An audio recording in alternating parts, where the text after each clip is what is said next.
मैं तो चाहता हूँ कि हमारे जो साथी है अच्छे भाषण दे।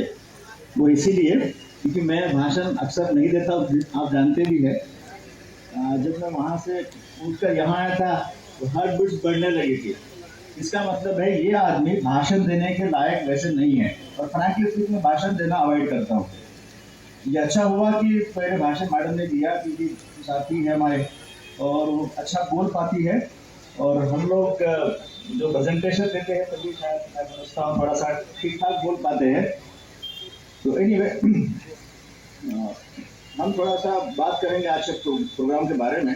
बिकॉज धर्मचक्र प्रवर्तन दिवस के बारे में हमें शुरुआत में बहुत जानकारी नहीं थी, क्योंकि जितना जैसा हम पढ़ते हैं या परंपरा का प्रभाव ज़्यादा होता है, तो जैसा आपने बताया हमें तो हमने समझ लिया। बिकॉज हमारे जो बुजुर्ग होते हैं उसी प्रकार से वो जो परंपरा है हम सीखते चले जाते हैं और फिर उसी का पालन करते हैं।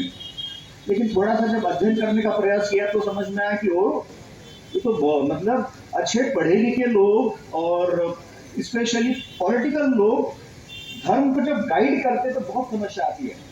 हालांकि समाज को गाइड करने का काम या पॉलिटिकल लोगों को गाइड करने का काम, मार्गदर्शन करने का काम करना चाहिए धर्म के लोगों ने, ऐसा अमूमन होता है। लेकिन उसमें केवल एक अपवाद है हमारा भारत का, मतलब हमारा ही कहेंगे, भारत की मतलब भारत कहेंगे, लेकिन हमारे लोगों में अपवाद है कि हम लोग यदि राजनीति करनी है तो धर्म के लोगों से मार्गदर्शन लेने की आवश्यकता महसूस नहीं होती है। और इसके बारे मतलब इस पर अक्सर हमारे जो बंधे जी है नहीं बोलते हैं, और इसका फायदा वो जरूर लेते हैं, इसका फायदा जरूर लेते हैं और इसलिए गुमराह भी करते हैं। धर्मचक्र प्रवर्तन का दिन, अच्छा इट्स वेरी इंटरेस्टिंग। वो तो ठीक है कि पॉलिटिकल लोग गुमराह करते हैं, ये आप जानते हैं, इसके बारे में बताने की बहुत आवश्यकता नहीं है। लेकिन सबसे दुख की बात वो है जब हमारे भंते जी गुमराह करते हैं। मैं बता दूं, इतना हमें दुख के साथ बोलना पड़ रहा है, हमें पता ही नहीं था। शुरुआत में जब 10 साल पहले जब काम कर रहे थे इसके बारे में, तो हमने भंते जी को बुलाया। भंते जी प्रोग्राम है दिन का ही है, तो वो कहते थे आपके पास गए, तो दूसरे भंते जी के पास गए।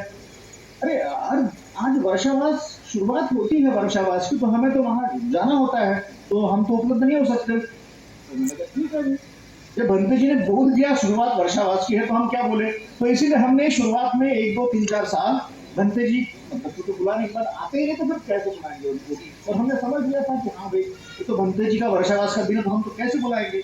लेकिन जब विनय पिटक पढ़ा और विनय पिटक पढ़ने के बाद समझ में आया, वहां क्लियरली मेंशन किया हुआ, मतलब बुद्ध कहते हैं कि वर्षावास का दिन होता है आषाढ़ पूर्णिमा के बाद, मतलब दूसरा नेक्स्ट डे होता है।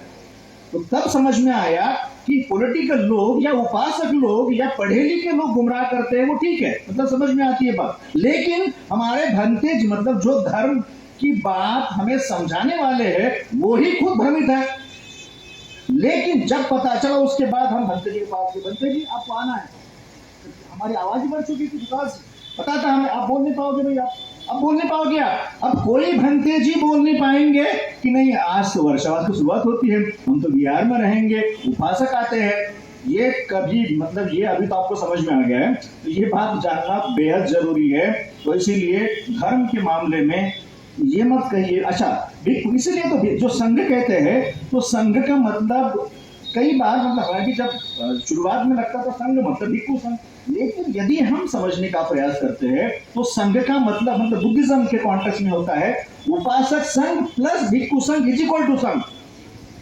और यही कारण है कि जो हमने यहाँ शिलालेख देखा, जो उत्कीर्ण किया हुआ पत्थर में और सारनाथ में ही, वहां बताते हैं सम्राट अशोक ने बात कही थी कि एक जो लेख है उसकी कॉपी होनी चाहिए, एक जो मंत्री होते हैं उनके मंत्री के पास होनी चाहिए। कि भिक्षु संघ में जो प्रॉब्लम आती है सपोज, तो उनको सफेद बस देकर संघ के बाहर कर देना चाहिए। तो एक कॉपी तो मंत्री के पास होनी चाहिए, ठीक है, लेकिन दूसरी कॉपी होनी चाहिए उपासक के पास। इट्स वेरी इंटरेस्टिंग, मतलब दोनों का कंट्रोल होना चाहिए। जैसे आप हमें कंट्रोल करोगे तो हम भी प्रयास करेंगे कि ये मतलब ठीक ठाक बात हो रही है, ये दोनों की जिम्मेदारी है। तो ये समझना हमें बेहद जरूरी है।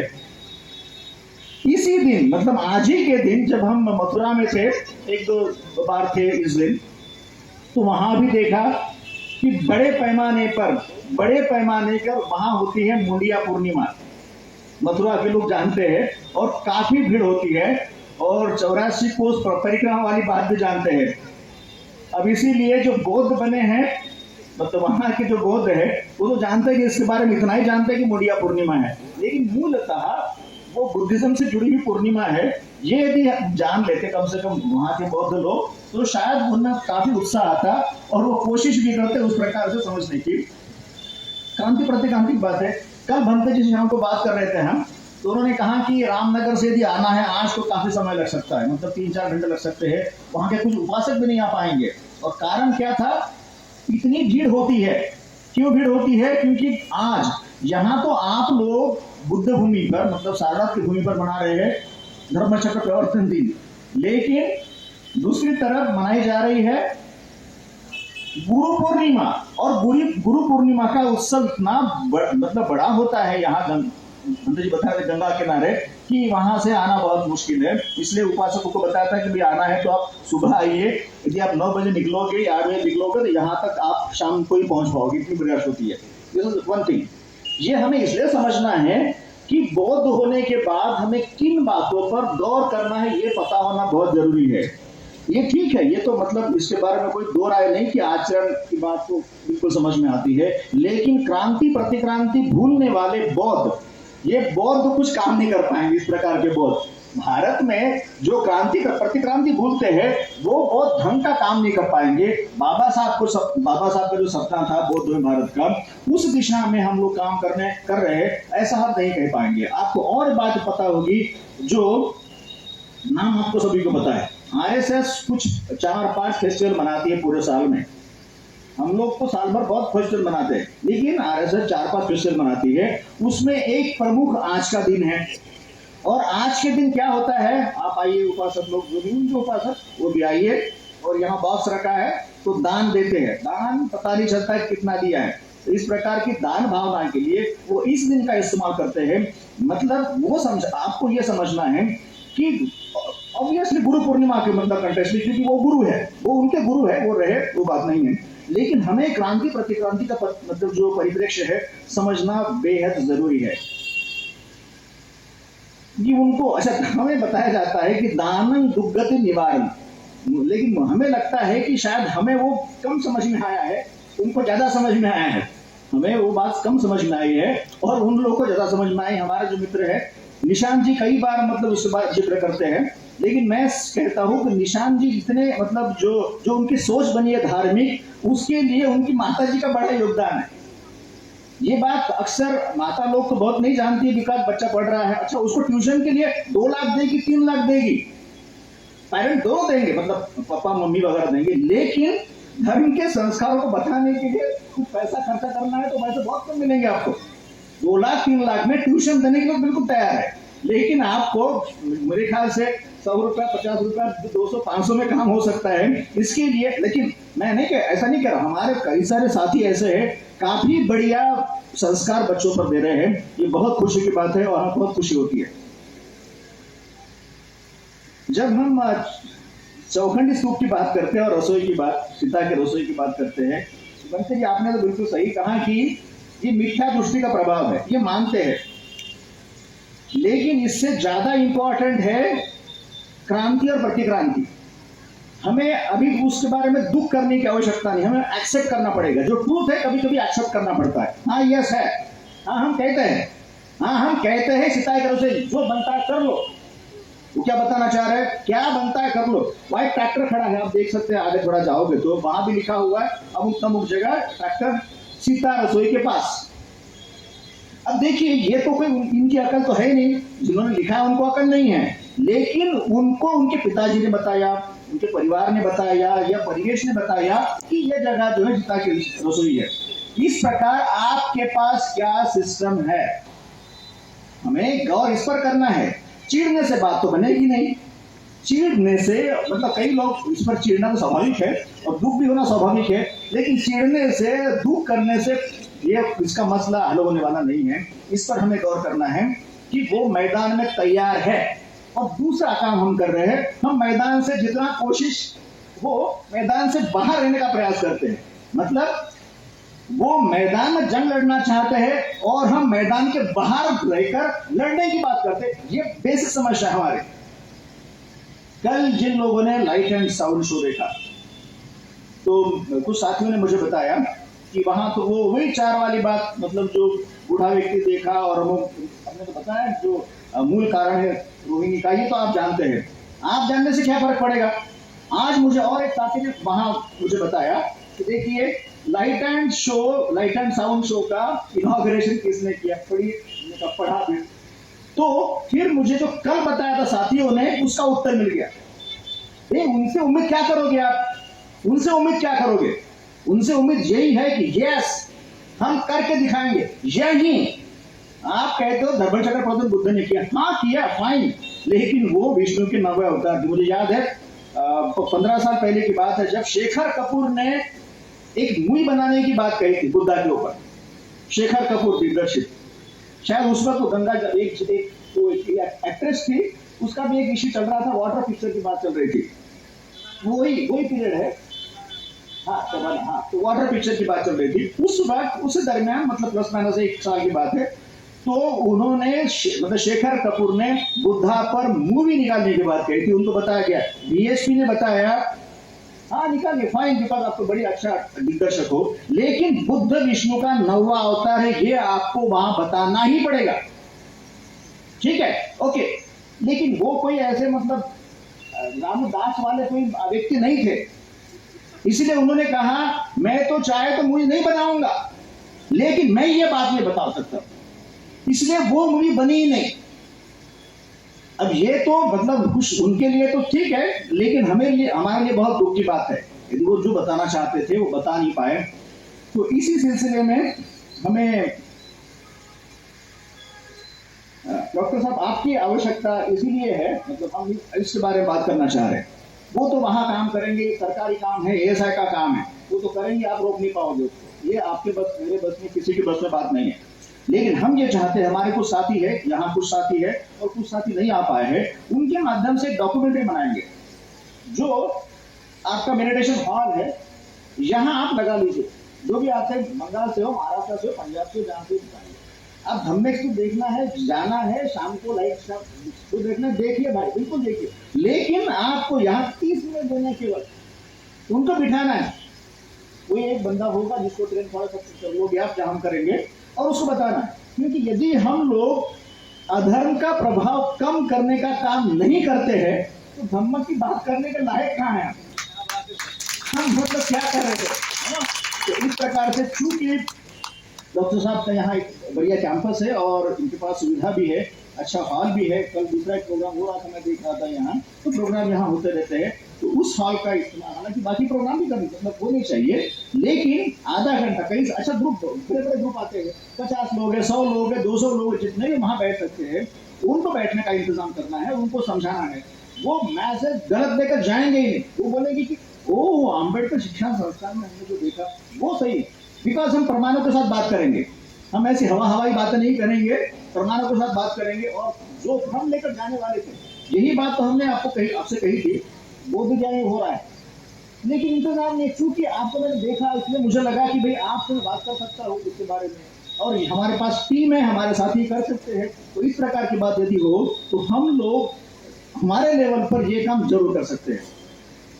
मैं चाहूंगा बाद में मतलब बात बताए उसके बारे में। और हाँ, तो इसी सिलसिले में धर्म अधर्म और सद्धर्म जानना बहुत जरूरी है, और क्योंकि बड़ी लाइन खींचना जरूरी है। दृष्टि हमारे संकल्प हो फाइन, लेकिन बड़ी लाइन खींचने के लिए मैदान में आना बहुत जरूरी है। हमें कोसने से, गालियां देने से और चीड़ व्यक्त करने से बात नहीं बनेगी। वो ऑब्वियसली आता है, मतलब मन में तो बिल्कुल आता है, और गुस्सा भी आएगा, स्वाभाविक है, बिकॉज ऑफ ह्यूमन है, तो ह्यूमन के जो भी स्वभाव है, जो नेचर है, उसमें ये सब आएगा। लेकिन हमें धर्म, जब थोड़ा सा हमने जो पढ़ा बुद्धा एंड इज धम्मा, तो उसमें जो बात सबसे बढ़िया चैप्टर जो हमें मतलब हमारे लिए गाइड बुक कह सकते हैं, वो है धम्म अधम्म और सद्धम्म। ये जो चैप्टर है गाइड बुक कह सकते हैं, और उसी के आधार पर हम काम करें। जहाँ भी यदि हम लोग हैं तो उसी चैप्टर की देन है, धम्म अधम्म और सद्धम्म। जो भी थोड़ा बहुत अकल हमें आई है, वो चैप्टर मतलब कुछ भी वो चैप्टर नहीं होता तो शायद हम लोग, जैसा आपने कहा, हम मिठाई वाला टाइप बन जाते कहीं, थाई वाले, श्रीलंकन वाले या और कोई बुद्धिस्ट बन जाते, तो इस प्रकार का बुद्धिज्म की बात हम कर सकते थे। तो इस जो प्रोग्राम अभी आप यहाँ बैठे हैं, और सुबह हम लोग जो सुबह रैली निकाल पाए यहाँ से आशापुर चौराहे तक और चौराहे से फिर वापस आए, तो इस सब का श्रेय जाता है डॉक्टर हरिशंकर साहब को। उनके लिए एक बार